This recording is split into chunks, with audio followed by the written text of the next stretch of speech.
ఈనాటి ముఖ్య అతిథి ఈ గ్రంథ ఆవిష్కర్త ఆచార్య గోపి గారి శుభాకాంక్ష సందేశం.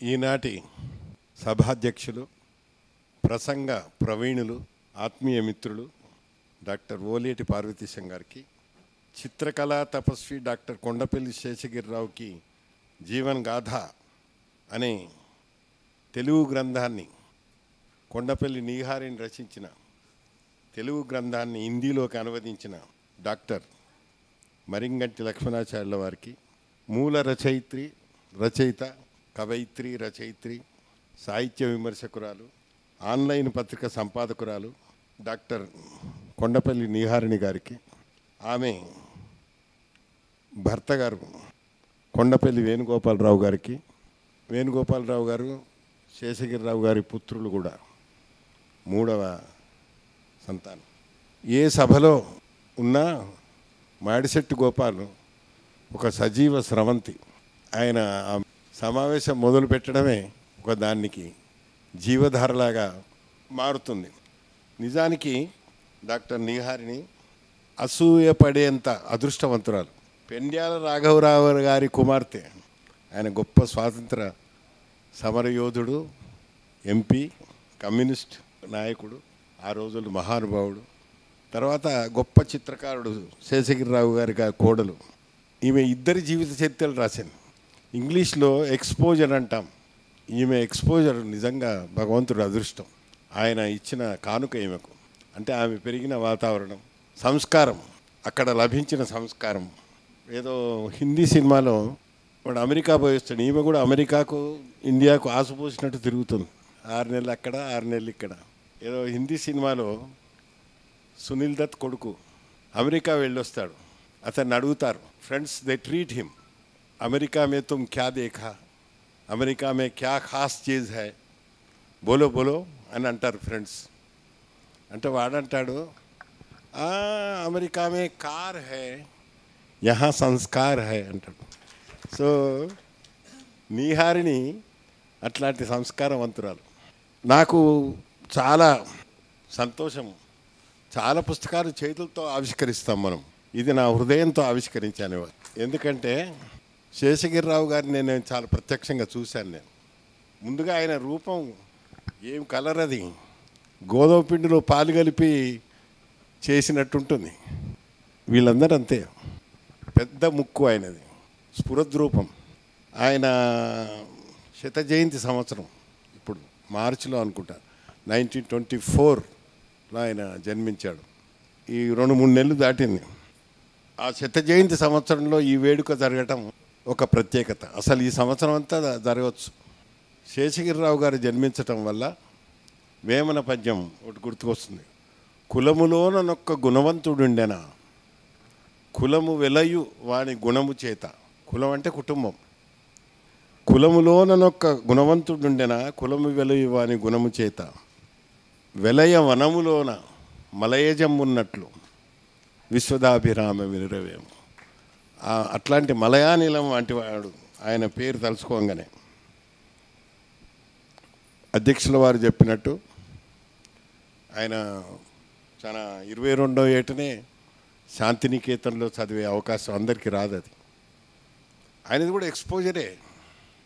మెహదీ నవాబ్జంగ్ ఆయన రికమెండ్ చేశాడని ఒకటి, నందలాల్ బోస్ శిష్యరికం నెరపాడని, ఇవి చాలా గొప్ప విషయాలు. తర్వాత శేషగిరిరావు గారిని చూడగానే నాకు బాగా, ఆయన మా ఇంటికి 2 సార్లు వచ్చాడంటే ఆయన అప్పుడు కుర్రవాడిని. అంటే నేను వీసీగా ఉన్నాను 24. మా ఇక్కడ అప్పుడు నేను వీసీగా ఉన్నప్పుడు నాకు పర్సనల్ సెక్రటరీగా ఉన్న డాక్టర్ సుధాకర్ నాయుడు ఇక్కడ ఉన్నాడు. ఆయన అక్కడ చిత్రకళా డిపార్ట్మెంట్కి వచ్చి మా వీసీ చేంబర్కి వచ్చి నన్ను కలుస్తుండేవాడు. ఆయన పెద్దవాడు. ఆయన రాగానే నేను లేచి నిలబడేవాడిని. నేను చాలా చిన్నవాడిని. మా ఇంటికి వచ్చి కూడా ఆయన, బ్రదర్ మీరు చిన్న వయసులో వీసీ అయ్యారు, చాలా సంతోషం మన తెలంగాణలో ఇట్లా జరగడం అన్నాడు ఆయన. నేను అప్పుడు బాగా చిన్నవాడిని కూడా. నేను వీసీ అయినప్పుడు నా వయస్సు 49. I was the youngest vice chancellor in whole India. అప్పుడు 500 మంది వైస్ ఛాన్సలర్స్ ఉంటే అందులో నేను యంగెస్ట్. అంటే 24 ఏళ్ళు. నాయుడు 24 ఏళ్ళు అయి ఉంటుంది అప్పుడు. ఆయన మా ఇంటికి వచ్చి నాకు శ్రీ గాయత్రీదేవి పెయింటింగ్ బహూకరించిపోయాడు. అది నా జ్ఞాపకం. అది ఇప్పటికీ మా గోడ మీద నేను రాసుకునే దాని దగ్గర ఉంటుంది. అదొక ఆత్మీయ అదృష్టం. ఈయన నారాయణ రెడ్డి గారి టైంలో ఆయనకు, నారాయణ రెడ్డి గారు సెకండ్ వైస్ ఛాన్సలర్, ఆయన టైంలో ఈయనకు గౌరవ డాక్టరేట్ వచ్చింది. అదొక పూజా పుష్పం ఆయనకు తెలుగు యూనివర్సిటీ సమర్పించింది. చాలా నిగర్వి, శాంతచిత్తుడు, వేదాంతి తాత్విక రేఖ గలవాడు. ఇది చాలా గొప్పవాళ్ళు ఉండొచ్చు కానీ చాలా శాంతచిత్తులు కష్టం. అహంకారాన్ని కంట్రోల్ చేయడం చాలా కష్టం. అహంకారం లేదు. పిటి రెడ్డి, కాపు రాజయ్య, శేషగిరిరావు గారు ఇది వరుస అయినా కూడా ఈయన వ్యక్తిత్వంలో చాలా సాత్వికత. చిత్రలేఖనం పెద్ద తెలియకముందే నేను ఆ శకుంతల, పోతన చిత్రాలు మన అధ్యక్షుల వారు చెప్పారు. పోతన చిత్రం వేయడానికి ఆయన భాగవతం అంతా ఎన్నోసార్లు చదివాడు. నిజంగా అది చాలా అవసరం. ఫిజికల్ వర్క్, మన దేహంలో అన్నిటికంటే చాలా అందమైన అవయవాలు ఈ చేతులే. ఈ చేతులతోటే ఇంత పెద్ద ప్రపంచాన్ని సృష్టించారు. ఫిజికల్ వర్క్ గురించి ఒక చిన్న ఉదాహరణ చెప్తాను. నేను వేమన గురించి పరిశోధన చేశాను 24, 25, 26 ఏళ్ళప్పుడు. మద్రాస్ ఓరియంటల్ మ్యానుస్క్రిప్ట్స్ లైబ్రరీ, తాళపత్ర గ్రంథాలయం. అప్పుడు జిరాక్స్ లేదు, ఏం లేదు. ఆ తాళపత్ర గ్రంథాల్లో ఉన్న 15,000 పాఠాంతరాలతో ఉన్న తాళపత్ర గ్రంథాల్లో 5 నెలలు కూర్చొని ఎత్తి రాసుకుంటూనే ఉన్నా నేను. అది ఇప్పటి వాళ్ళ ఊహకు కూడా అందదు, నాకు కూడా అందదు. అప్పుడు నాకు అనిపించింది వేమన గురించి ఏం తెలుసు, అటు సంప్రదాయం తెలియదు. ఎంఏ సిలబస్ విద్య అంతే కదా, పిహెచ్డి చేసే వాళ్ళకి ఎంఏలో ఉన్న సిలబసే విద్య. నేను ఆ ఎత్తి రాసుకు 5 నెలలు రోజుకు 150 పద్యాలు చొప్పున.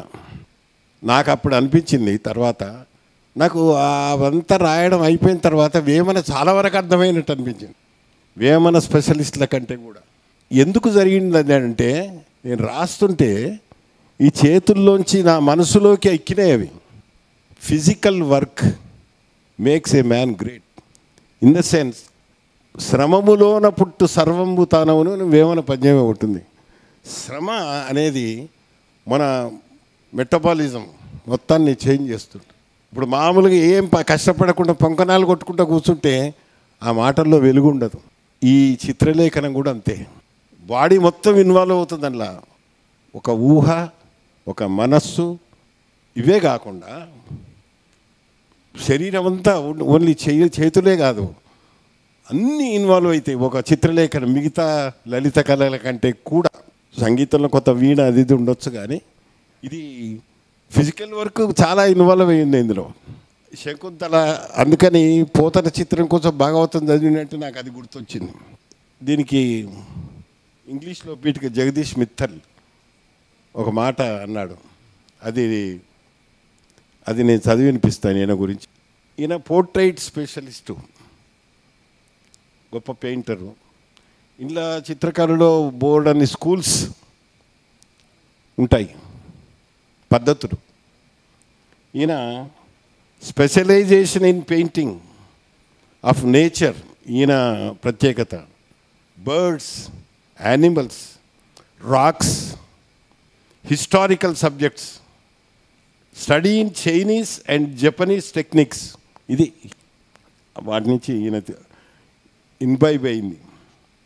Application of direct branch work, innovation in water painting, names, aqua texture, specialization in wash and couch medium in addition to usual watercolor and oil painting అని చెప్పాడు ఆయన. ఇది టెక్నికల్ మాట. ఈయనతో నా పరిచయం జి కృష్ణ గారని, నేను రామ్నగర్లో ఉన్నప్పుడు ఆయన నా నైబర్ జి కృష్ణ గారు. జి కృష్ణ గారు నేను ఇంటర్వ్యూ చేశారు.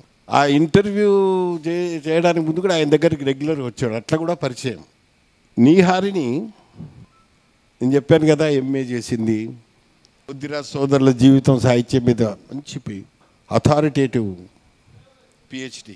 ఇంకా కొన్ని అముద్రిత గ్రంథాలు కూడా 2 ఉన్నట్టున్నాయి. ఈమె శాంత చిత్త. నేను ఆమెను గమనించినంత వరకు నీహారిని అంటే మంచుగడ్డ, చల్లటి తల్లి. సో ఎక్కడ ఏమి అతిశయం కనపడదు. ఈ అతిశయాన్ని జయించడం చాలా కష్టం. అదే సంస్కారం. అయితే అంత శాంతంగా ఆ శాంతం మెయింటైన్ కావడానికి వారి భర్త గారు వేణుగోపాలరావు గారి కారణం అని నేను అనుకుంటాను. ఈమె పద్యం అయితే ఆయన నేపథ్యం. అట్లాంటి సహాయం లేకుంటే కుదరదు. తొందరగా మనకు సత్యంని దర్శించటానికి దూరం అయిపోతూ ఉంటాం అన్నమాట. ఇక లక్ష్మణాచార్యుల వారు నాకు అంతకుముందే పరిచయము. 28 గ్రంథాలు రాశాడు ఆయన. సామాన్యుడు కాదు. హిందీ ఉపాధ్యాయుడిగా 15 సంవత్సరాలు చేశాడు. హిందీ ఆఫీసర్ పోస్ట్ అని ఉంటుంది, బై లింగ్వల్, దానికి చేశాడు. పెద్ద ముఖము, పెద్ద హృదయం కూడా. ఆయన డాక్టర్ కొండపల్లి శేషగిరిరావుకి జీవన్ గాథ మంచి ప్రొడక్షన్, చాలా బాగా వేశారు. కొండపల్లి వారి పెయింటింగ్ కూడా దీని మీద ఉంది. మూల రచయిత పరిచయం వెనుక అనువాదకుల పరిచయం 2. ఇది మూల గ్రంథము, అనువాద గ్రంథం, వీటి గురించి తులనాత్మక పరిశీలన భావి పరిశోధకులు చేస్తారు. వాళ్ళు చేయాలి. అనువాదం అనేది మాత్రం మూల రచన కంటే ఎక్కువ శ్రమావహం. ఎందుకంటే త్యాగం. సొంత రచన మీద అయితే స్వార్థం ఉంటుంది. ఇతర రచనను ఇంకో భాషలోకి తీసుకుపోవడానికి బోర్డంత మానసిక శ్రమ, బౌద్ధిక శ్రమ ఇవన్నీ ఉంటాయి. తర్వాత ఆ సబ్జెక్ట్ మీద బోర్డంత మమకారం ఉండాలి. ఇవన్నీ లక్ష్మణాచార్యుల వారికి ఉన్నాయి. వారు కూడా నా రచనలు హిందీలోకి జరిగినప్పుడు చాలా వారు సాక్షిభూతులు, వారికి తెలుసు. మన అందరం కూడా ఇవాళ బాగా అభినందించవలసిన వ్యక్తి డాక్టర్ లక్ష్మణాచార్య గారి. వారికి కరతాళ ధ్వనులతో మన ఆమోదం తెలుపుదాం. ఇవాళ బాగా గుర్తుకొస్తున్నాడు ఆయన. 100వ జయంతి సంవత్సరం కాబట్టి ఈ సంవత్సరం అంతా ఆయన కార్యక్రమాలు ఉంటాయని నేను అనుకుంటున్నాను. ఈ రోజుల్లో ప్రతిదీ డబ్బులతో ముడిపడి ఉన్న కాలం. కానీ వేణుగోపాలరావు గారి సంస్కారం వల్ల, సంస్కారం అనే మాట అంటాం, దానికి వేరే ట్రాన్స్లేషన్ ఇంగ్లీష్లో పెద్దగా లేదు. కాబట్టి తండ్రి గారి తెలుగు వరకే పరిమితమైనటువంటి ఈ గ్రంథాన్ని విశాలమైన భారతదేశం, అంటే హిందీ అంటే మనకు చాలా విశాలమైంది కదా, 10 స్టేట్స్లో ఉంది. కాబట్టి ఆ హిందీ విశాలమైన భారతీయ ప్రపంచంలోకి వెళ్ళటానికి ఈ పుస్తకం తోడ్పడుతుందని నేను భావిస్తూ, నాకు ఈ అవకాశం ఇచ్చిన నీహారిణి వారి భర్త గారు వేణుగోపాలరావు గారికి నా కృతజ్ఞతలు చెప్తూ మీ అందరికీ నమస్కరిస్తూ సెలవు తీసుకుంటున్నాను.